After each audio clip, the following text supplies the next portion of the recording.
America வெளியுறவுத்துறை அமைச்சரும் வந்து கவலை தெரிவிச்சிருக்காரு. யாருன்னு? அமெரிக்கா வெளியுறவுத்துறை அமைச்சர் வந்து மேத்யூ மில்லர் அப்படின்னு கவலை தெரிவிச்சிருக்காரா? கவலை தெரிவிச்சு சொல்லுங்கண்ணே. கவலை தெரிவிச்சு சொல்லுங்க, சந்தோஷம் தான். வேற என்ன? அவரு கவலை தெரிவிக்கிறாங்க. எங்க ஆட்சி நாங்க மாத்த முடியுமானா? இந்திய மக்களுக்காக நடத்தக்கூடிய ஆட்சி. அமெரிக்காக்காரன், வெள்ளக்காரன், இங்கிலாந்துக்காரன், ஜெர்மன்காரன் இத்தனை காலமா அவன் தீர்மானிச்சா இந்தியா எப்படி நடத்தப்பட வேண்டும் என்று. இப்ப நாம் தீர்மானிப்போம் இந்த நாடு எப்படி இருக்கணும். அமெரிக்காக்காரன் கவலை தெரிவிச்சோம்னே நீ நாங்களும் போய் எங்கேயும் ரோட்ல படுத்து அழுவுமான? இந்திய மக்களுக்காக நடத்தப்படுகின்ற ஆட்சி. அப்ப இத்தனை காலமா காங்கிரஸ்காரன் அமெரிக்காக்காரனுக்கு ஆட்சி நடத்தினானா? இந்த நாட்டுக்கு எது சரியோ அந்த திட்டத்தை நாங்கள் கொண்டு வருவோம். அது அமெரிக்காக்காரன் கோச்சுட்டா கோச்சுக்கு சொல்லுங்க. ஆனா வெள்ளக்கார வெள்ளத்தோலுக்கு வந்து பயந்து ஆட்சி நடத்தணுமா? மாநில அரசோட துணை இல்லாம வந்து எதுக்கு மாநில அரசனுடைய துணை வேணும்? எதுக்கு மாநில அரசனுடைய துணை வேணும்?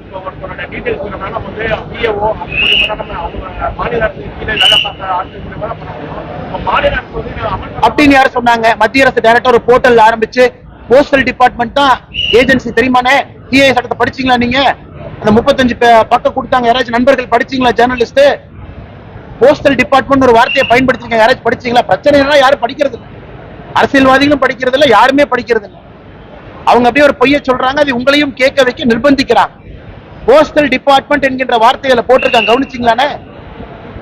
திரும்ப திரும்ப கிளிப்பிள்ளை மாதிரி சொல்றேன். இந்த மாநிலத்துல அரசியல்வாதிகள் ஆளுகின்ற முதலமைச்சர் தயவு செஞ்சு மத்திய அரசு கொண்டு வந்திருக்கக்கூடிய சிஏஏ சட்டத்தை படிங்க. 35 பக்கம் உள்துறை அமைச்சரை வெளியிட்டிருக்கக்கூடிய அந்த ஸ்டாண்டிங் ஆர்டர் படிங்க. மாநில அரசுக்கு எங்க இதுல சம்பந்தம் இருக்கு? எதுவுமே படிக்கிறதுல யாராவது துண்டுச்சீட்டுல எழுதி கொடுக்குறாங்க முதலமைச்சருக்கு, அதையும் திறந்து படிச்சிட்டு இருக்காரு. போஸ்டல் டிபார்ட்மெண்ட்டுக்கு அதில் நாம ரைட்ஸ் கொடுத்திருக்கோமா இல்லையா? போர்ட்டல் எப்படி ஓபன் பண்ணிருக்கோம்? போர்ட்டல் ஆன்லைனா ஆஃப்லைனா? எதுவுமே தெரியாம உங்க பாட்டு பேசினா எப்படி பதில் சொல்றேன்? மத்திய அரசுக்கு 100% அமல்படுத்துவதற்கான தகுதியும் ரைட்ஸ் இருக்கு. மாநில அரசுக்கு 0.001% கூட இதுல ஒண்ணுமே கிடையாது. அமெரிக்கா வெளியுறவுத்துறை அமைச்சரும் வந்து கவலை தெரிவிச்சிருக்காரு. யாருன்னு? அமெரிக்கா வெளியுறவுத்துறை அமைச்சர் வந்து மேத்யூ மில்லர் அப்படின்னு கவலை தெரிவிச்சிருக்காரா? கவலை தெரிவிச்சு சொல்லுங்கண்ணே. கவலை தெரிவிச்சு சொல்லுங்க, சந்தோஷம் தான். வேற என்ன? அவரு கவலை தெரிவிக்கிறாங்க. எங்க ஆட்சி நாங்க மாத்த முடியுமானா?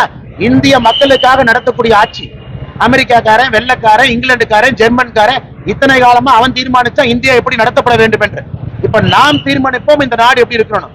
அமெரிக்காக்காரன் கவலை தெரிவிச்சோம்னே நீ நாங்களும் போய் எங்கேயும் ரோட்ல படுத்து அழுவுமான? இந்திய மக்களுக்காக நடத்தப்படுகின்ற ஆட்சி. அப்ப இத்தனை காலமா காங்கிரஸ்காரன் அமெரிக்காக்காரனுக்கு ஆட்சி நடத்தினானா? இந்த நாட்டுக்கு எது சரியோ அந்த திட்டத்தை நாங்கள் கொண்டு வருவோம். அது அமெரிக்காக்காரன் கோச்சுட்டா கோச்சுக்கு சொல்லுங்க. ஆனா வெள்ளக்கார வெள்ளத்தோலுக்கு வந்து பயந்து ஆட்சி நடத்தணுமா? சொல்லுங்க மேடம்.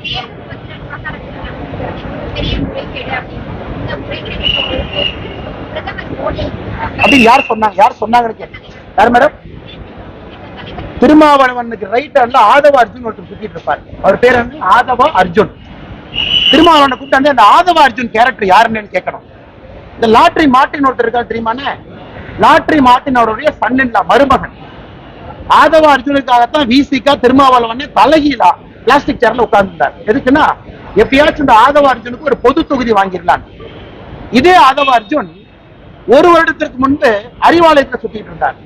அவர் தான் MK ஸ்டாலின் அவர்களுக்கு communication adviser, social media adviser. அதனால இந்த ஆதவ அர்ஜுனை கூப்பிட்டு தம்பி ஒரு பிரஸ் மீட் கொடுங்க. ஏன்னா 2 கட்சியில் நீங்க சம்பந்தப்பட்டிருக்கீங்க. ஒன்று விசிகால சம்பந்தப்பட்டிருக்கீங்க, இன்னொன்னு ஆதவ அர்ஜுன் தம்பி இங்க சம்பந்தப்பட்டிருக்கீங்க. நீங்க யாருன்னு தமிழக மக்களுக்கு முகம் கொடுங்க. அதாவது திராவிட முன்னேற்ற கழகம் ஒரு மாநிலத்துல கட்சி நடத்துறாங்க, 21 லோக்சபா இடத்துல நிக்கிறாங்க. எதுக்கு ஆயிரக்கணக்கான கோடி பணம் வேண்டும்? மம்தா பானர்ஜி இதே இந்திய கூட்டணியில ஒரு மாநிலத்தில் ஆட்சி நடத்துறாங்க, எதுக்கு 3300 கோடி ரூபாய் பணம் வேணும்? அதனால விசிகே திருமாவளவனுக்கு நான் சொன்னதை சொல்லுங்க.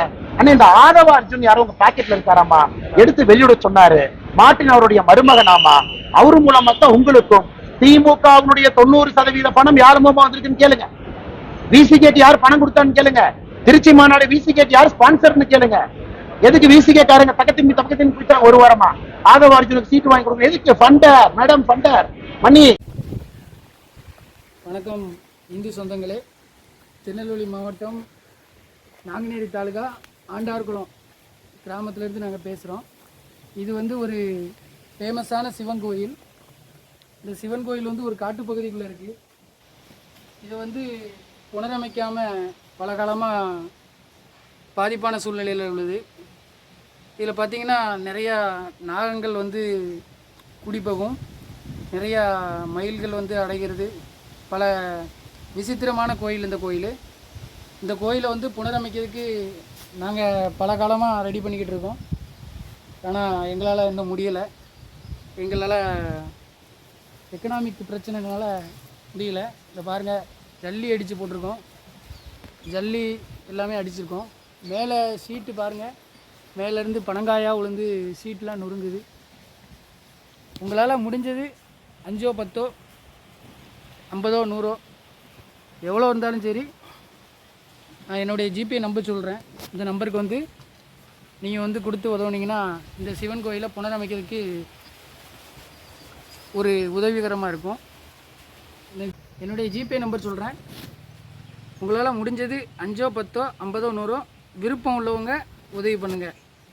93 85 44 31 06 இந்த நம்பருக்கு உங்களால் முடிஞ்சது இந்த கோயிலை புனரமைக்கிறதுக்காக, ஒரு இறை அருள் பெறுவதற்காக நீங்கள் வந்து உதவி பண்ணிங்கன்னா கொஞ்சம் நல்லாயிருக்கும். நன்றி.